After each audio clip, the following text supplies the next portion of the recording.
నేను రాసిన పద్యపాఠం అదృశ్యమయ్యాయి. మహాకవి, ఓ మహాకవి, మహాకవి తులసీదాస్ తమరే కదా? మహాత్మా, నేను కవినే కాలేకపోయాను. మహాకవిని పిలిచి నన్ను పరిహసిస్తున్నారే. పరిహాసమా? తమరితోనా? ఏదో మనస్తాపంతో కలత చెంది ఆ కారణంగా నా ప్రశంసను తమరు పరిహాసంగా అపార్థం చేసుకుంటున్నారు. ఆ శ్రీరామచంద్రుడి అనుగ్రహం లభించింది, హనుమంతుడి ఆశీస్సులు లభించాయి. అయినా నా రచనలు అదృశ్యమైపోతున్నాయి. ఏమిటి? తమ రచన అదృశ్యమైపోయిందా? తమరు ఏ కావ్యం రాయాలనుకుంటున్నారు? ఎవరి చరిత్ర రాస్తున్నారు? శ్రీరామచంద్రుడి చరిత్ర. ఓ, రామాయణం రాస్తున్నారా? అంటే గతంలో ఎవరూ రాయలేదా? రాసిన అసత్యాలతో రాశారా?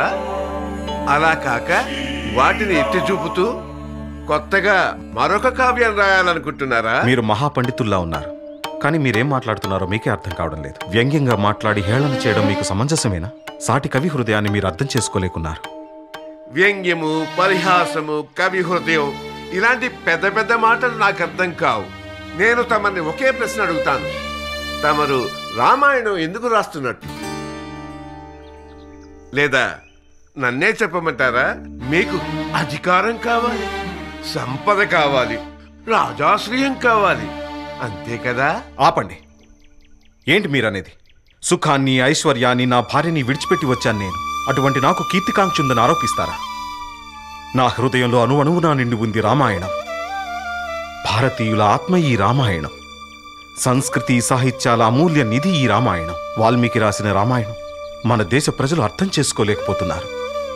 అందువలన రామాయణంలోని ఔన్నత్యం ప్రజలకి తెలియకుండా పోయింది. నేనందుకే వాడుక భాషలో రామాయణం రాయాలనుకున్నాను. అదే నా సంకల్పం. బహుశా నాలో ఏదైనా లోపం ఉందేమో, అందుకే నా రామాయణ రచన పూర్తి కావడం లేదు. తులసీదాస్, నీ రామాయణం మహాకావ్యం కాగలదు. నీ సంకల్పం తప్పకుండా నెరవేరుతుంది. మహానుభావ, తమరెవరు? నేనెవరినా? నన్నే గుర్తించలేదా? ఒక కవి మరొక కవిని గుర్తించకపోవడం ఆశ్చర్యమే. జై శ్రీరామ్.